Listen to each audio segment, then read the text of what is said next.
Hey, everybody, welcome. This is the Rotary E-Club of Silicon Valley. And every week we bring you the stories of people who are making life better for others locally, globally, and digitally.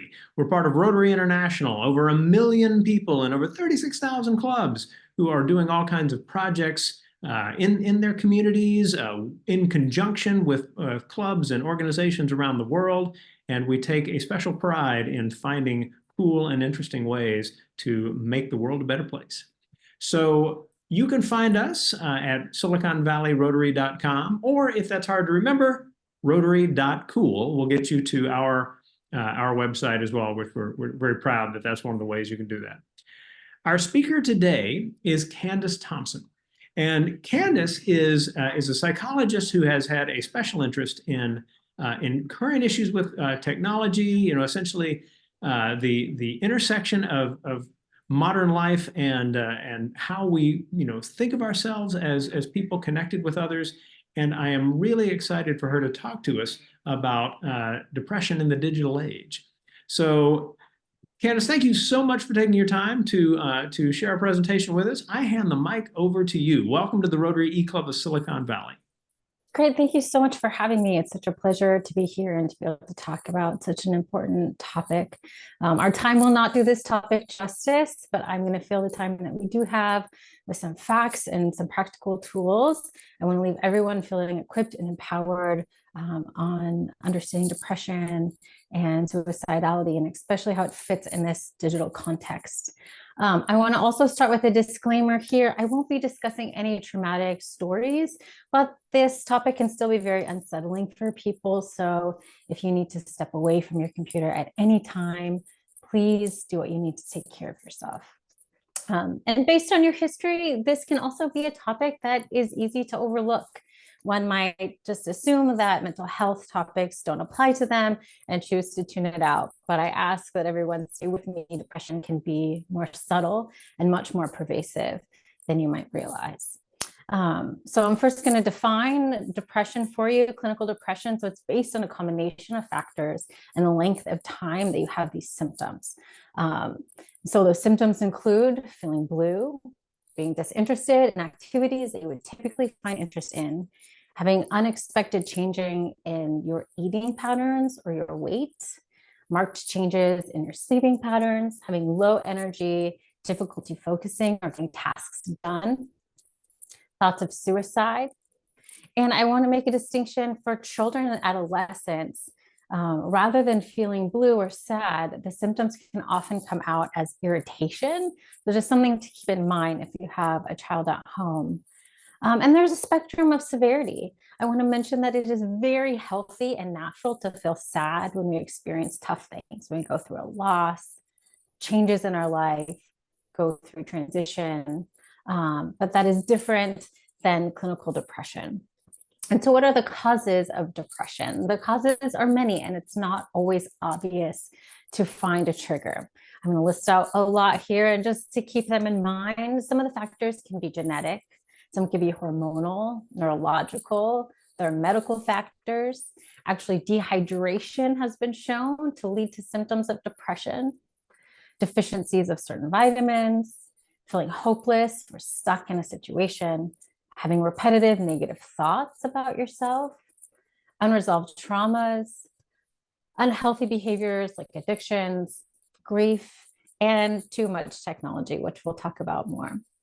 The prevalence is fairly high. The stats right now from the Gallup research polls show that depression in America is about 29% of individuals report having depression at some period in their life, with about 18% reporting to have current depressive symptoms at the time of the poll. Now, I want to take into account that there's still stigma and misunderstanding about emotional health.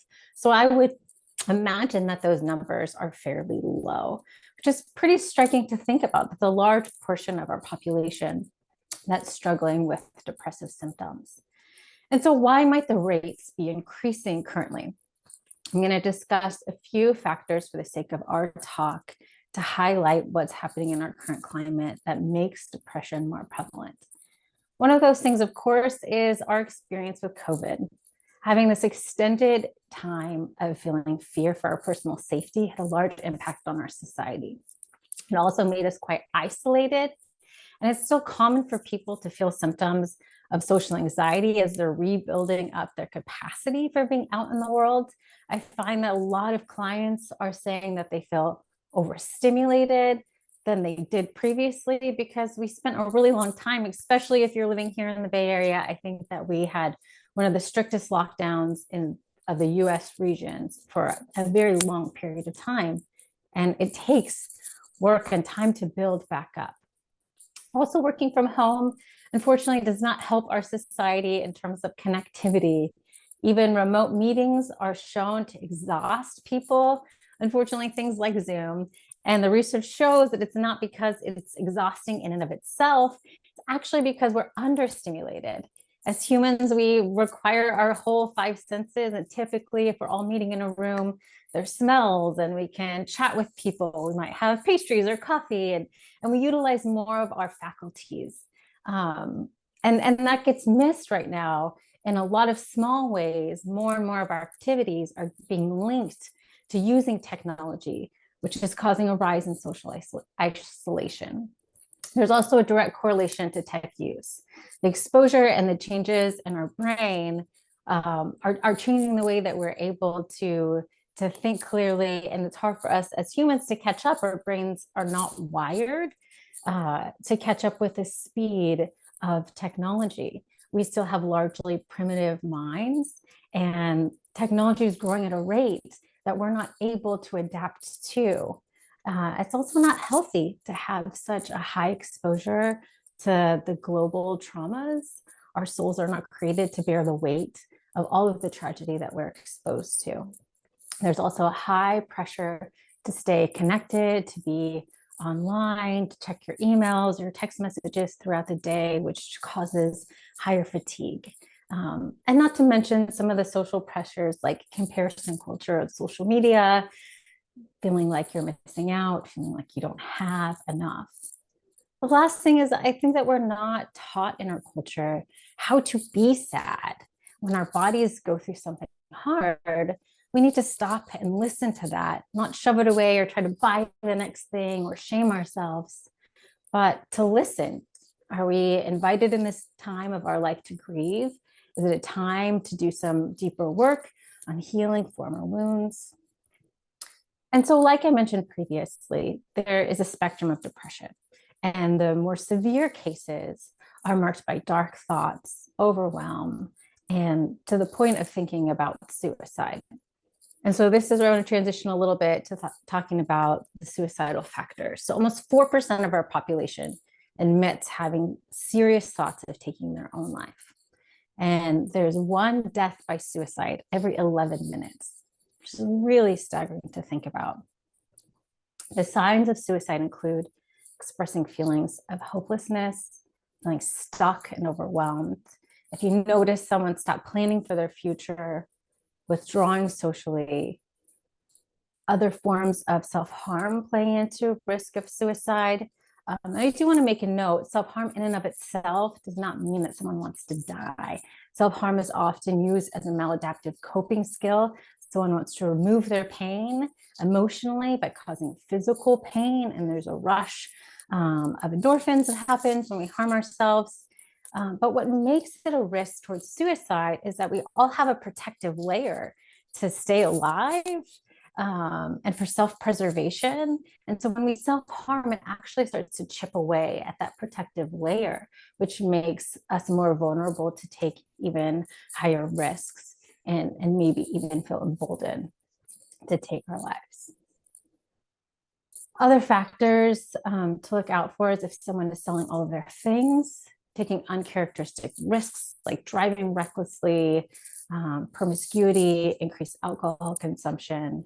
Also, something to note is changes in medications. So even something like an antidepressant can raise the risk of suicide. And the reason of that is, one, it can make people feel a lot better. And if someone had a plan for suicide, but they've been so lethargic and unmotivated, they might not want to follow through with it. But once they feel good, they can have the energy to follow through with their plan. So always monitor someone more closely who has suicidal ideations when there's a change in medication. Also, there's some psychotropic medication where impulsivity is one of the side effects. And so, of course, impulsivity can also lead people to doing things that they're not characteristically going to do. Now, there is a difference between someone wanting to die versus someone wanting relief. And most people who have suicidal thoughts, they actually want to escape their original pain rather than to actually no longer exist. And there's a difference between suicidal ideation, which is fantasizing about not being here anymore, suicidal intent, which is having a plan and intending to kill oneself, and an attempt, which is someone actually following through with that plan and trying to take their life. So this is really heavy stuff. And I want to shift the time that we do have to just go through some quick practical steps that you can take and some resources. So if you resonate with this talk, go outside, put your phone down, try to get off screen, decrease your online usage, do simple things like writing with pen and paper, use a paper calendar, anything that gets you away from the technology. Pick up small goals. Sometimes even paying a bill can hold people down emotionally. So one thing I tell my clients is like, have a 10-minute plan, 10 minutes to clean your room or 10 minutes to work on a task. You don't have to set yourself up for something that you won't be able to accomplish, but making any small momentum toward progress. Also tell someone. Being honest with the people in your life can provide you with support and lift the burden of feeling alone. If you know someone in your life who is experiencing some of the symptoms we talked about, here are 5 tools for what to do with them. The first one is to approach the topic with compassion. Shame or negative language will not help anyone feel better. It will only teach them that you're not a safe person to talk with. Ask them direct questions. If someone is thinking about suicide, asking them about it is not going to plant the idea in their mind. If they're at risk, it's already there. Express care for the person, suggest resources, and trust your gut. If something seems off about someone, you're probably right. Now, here's some resources that are really important to know about. So 988 is now the quick 3-digit number for the national hotline for suicide prevention. Now, what you need to know about this is this hotline is for like volunteer trained crisis counselors. They're not going to help if you're in immediate risk of harm to self. So if you're in immediate risk, you call 911 and they will be the ones to help you if you are in the point where you're going to commit suicide and know someone who's at serious risk. Also, book an appointment with your primary doctor. They can rule out medical causes and prescribe you with an antidepressant. Don't be afraid to consider medication. It can be often a really helpful tool in the healing process. And find a good therapist. Of course, often depression has roots in trauma and unresolved issues or relational loss, and that's something that a counselor could walk you through. So when to seek help? When you've tried everything else and nothing has provided relief, and there is a significant disruption in your daily functioning. And the last thing I'll end with is a call to action. Is there something from this conversation that you ought to respond to? Maybe scheduling an appointment with your doctor, booking an appointment with a therapist, calling a friend or family member to check in on them, and maybe even booking a talk like this to have at your company or your organization, because it's very important in our culture to remove the stigmas and to inspire people to get help. And with that, I will pass it back to you, Rushton. All right. Wow, what a powerful message. Thank you very much for preparing that for us. We're going to move into the Q&A, but before I do, I'd like to introduce the group that we have on the call. So joining us from Oregon is longtime collaborator on program possibilities, Heather Edwards of the Rotary Club of Eugene Metropolitan. Great to see you. Our own district governor, Hung Wei, of the Cupertino Rotary Club. District Governor Hung, an honor to have you with us as well. From our club in Houston, Texas, is Rory Olson. In Walnut Creek is our paella master, all right, and that is Shag Shagrin. And our treasurer, who is in Eastern Italy, that's Cecilia Babford. So my name is Rushton. I am in San Jose most of the time, and excited to be able to share the kinds of important information that Candice, you are presenting about. I'll start with this. When we think about depression in the digital age, so often there's kind of a blanket uh, characterization of technology as only being negative, and that is clearly important. We have to be thinking about the negative aspects of these things, but there are also tools, digital tools, designed to be helpful with how people deal with depression. Can you talk a little bit about those? Sure, that's a good note to have. I think, of course, technology is here to stay. We need to learn how to have a balanced relationship with it. Certainly, tools like a Calm app. There's lots of apps for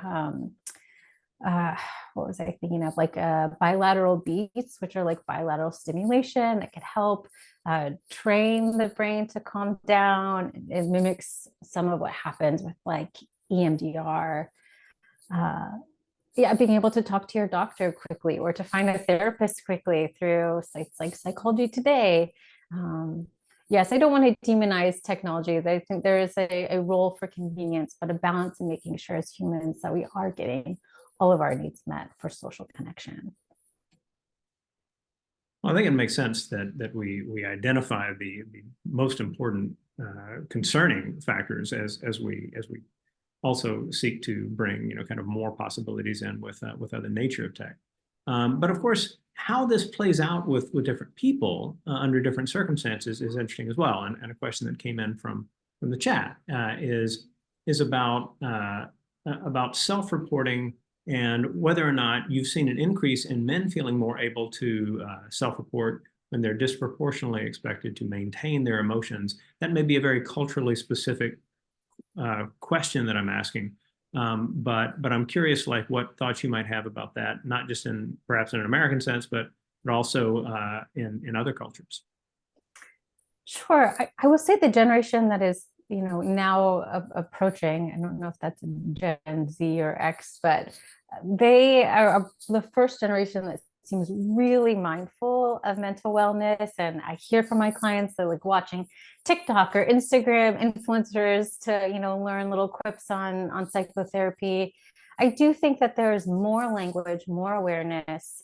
Certainly having something like 988 is a big transition for us over the last year or so. So I do think that it's becoming less taboo of a topic, but certainly, my clients who have immigrant parents are still struggling to, share with their parents that they're in therapy or get access to therapy or even validate the symptoms that they have. For some cultures, something like depression actually shows up as physical symptoms because they don't know and they're not as comfortable with the emotional aspect. They will seek their primary doctor for something like a headache or chronic pain. So in thinking about ways of helping, one of the I really appreciate that in your presentation you talked about the different kinds of things you can do for others. One thing that came to mind for me is that there are probably well-intentioned responses to people who are dealing with these challenges that are themselves triggers and counterproductive. Could you talk a little bit about that? Yeah, that's a great question. With anything emotional, it's so important to have a sense of like a curiosity when you're broaching a topic. I think there are some people where sharing their heart is an easy thing to do, and I think for a lot of people, it's not so easy. So, kind of asking for permission to broach certain topics can be kind to someone and really make sure that you're prepared to have a neutral stance. Something that is not helpful is when someone jumps to silver linings. So when someone says, I'm having a hard time, this happened to me. Oh, well, it's okay. Or at least you such and such. That can shut someone down and make them feel like they have to only come off as positive. And sadness is one of our emotions, like a box of crayons. We've got many, and there's not a wrong or bad emotion. And so making sure we're welcoming people, sometimes it's okay to just say, like, I hear you. That sounds really hard. Yeah, one of the powerful things about something like that is that it's very much about the person who's having kind of the challenges at that moment, right? I can imagine someone being like, oh, you think that's bad? Well, blah, blah, blah, blah. Like they jump in with some kind of comparison that, it's kind of like the last thing the person needs to hear is how much worse somebody else has it or whatever. I think that there are things about balance in communication, whether it's avoiding comparison or trying to convey a willingness to listen, but not pushing yourself on someone. That also found expression in one of the things you said that got mentioned in a message to me in the chat as well, and this sentence really stood out to me as well. Our souls are not created to bear the weight of all the tragedy we're exposed to.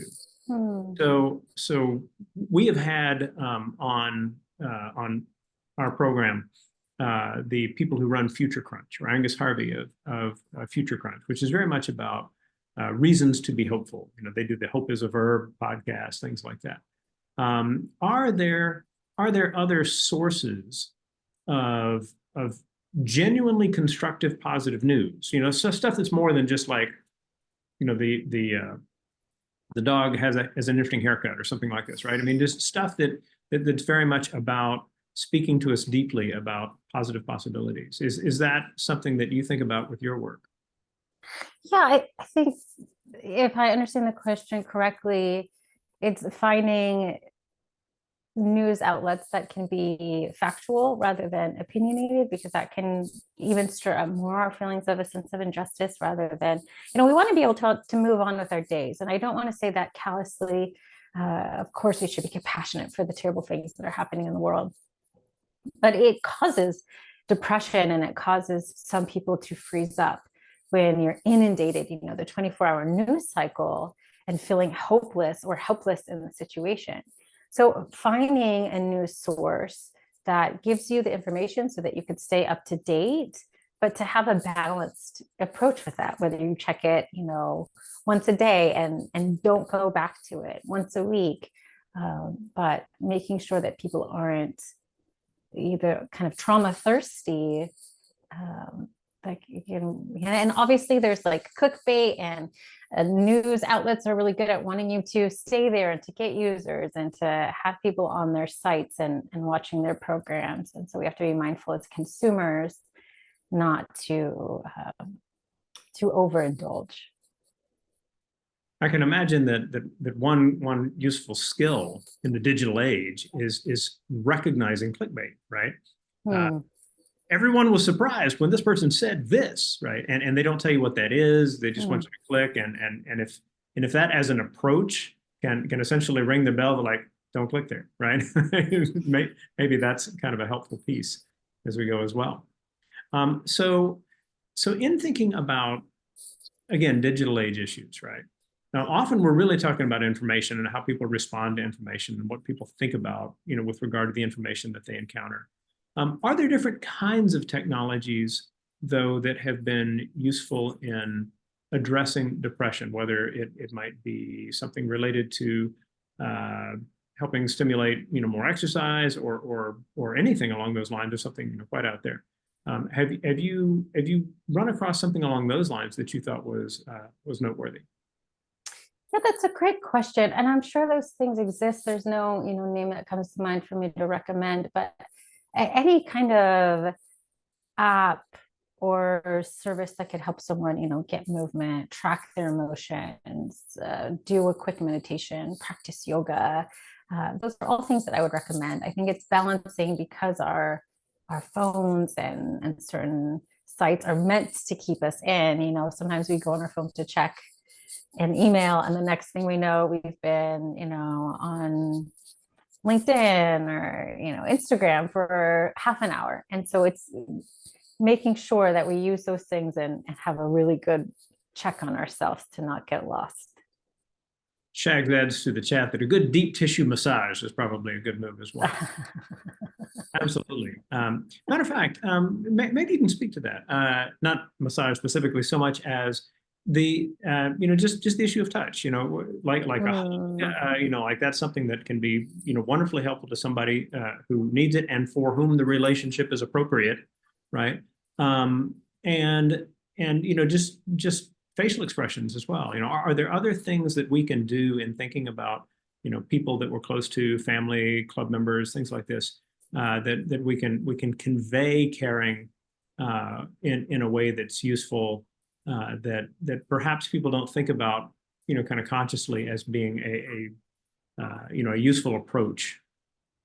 Yeah, absolutely. I think the statistic is that humans need 8 to 12 meaningful touches a day, um, which might, sound like a lot, might not. I think previously, if you were going into work or going to meeting, you're like shaking someone's hand, you're giving them a side hug. If something's hard, someone might put their hand on your knee. So making sure that we are exposing ourselves to social environments so those things can happen, I think, is really important. And being mindful about that too. If you live in a house with people, making sure that you're providing that physical touch. If you have children, give them big bear hugs. If you have a partner, make sure that you're putting your arm on their back. Those are really important for our emotional well-being. Excellent. So Rotary is an organization that does service projects around the world, right? We're engaged in all sorts of different things that protect mothers and children, that address disease, that try to help people to find their way out of poverty. Are there things about the work you do that you have thought about in terms of service projects? So if a service club wants to engage in particular kinds of activities to be helpful both within their group and in their larger community, what are some things that might be useful for them to think about doing as projects? Yeah, I would say the first thing would be to train on this, to make sure whatever service project that you're doing, to make sure that you have trainings where people understand how to be compassionate. Like you said earlier, sometimes we have good intentions to help, but sometimes we don't know actually what is helpful. And so being well educated on what to look for in terms of emotional health, the things that are culturally appropriate with where you're working at. I think education is a really good first place to start. And that's probably a good place for us to finish in terms of the recording. So what I'll do is I'll wind down and then hand it back to you for the final word. So all of you who have joined and watched this recording, we thank you for that. We thank you for the opportunity to share stories with you. We have hundreds of videos on our YouTube channel of fascinating people from around the world that we have had the chance to meet and to share powerful, ideas about, different things that can be beneficial to a few people or the planet as a whole. We ask that you leave your thoughts with us. If you are on our Rotary page, our SiliconValleyRotary.com page, and scroll down a little farther, you will find a number of things. You will find links that the curious can follow. You will find an attendance form if you are visiting Rotarian and want to get a little message to pass back to your club secretary about making up a list. And then at the bottom, you'll find our discuss section. This is where you can leave comments about what was in this program or any other element of the meeting. We hope that you will engage in that way as a online and asynchronous club. That's one of the ways that we share ideas and encourage each other. And so we hope that you will be part of that as well. And if you're curious about what Rotary is and can be, then feel free to take a look at Rotary.org. Rotary International is a whole lot of people doing a whole lot of wonderful work. As we always like to do, we hand it back to our speaker for the final word. So, Candice, what would you like people to have in mind as they finish watching the video? I just want people to know that talking about mental health might seem new or disruptive. I find that our culture is going through a lot of deconstruction, and it might cause more pain before it causes healing. But I really do see a trend of people trying to gain that healing and be patient through any destruction that it feels in the process of trying to get deep healing. That is part of the process. But in the end, we are all meant to grow and to heal as people. Wonderful. Thank you so much. And everyone, we will see you next week.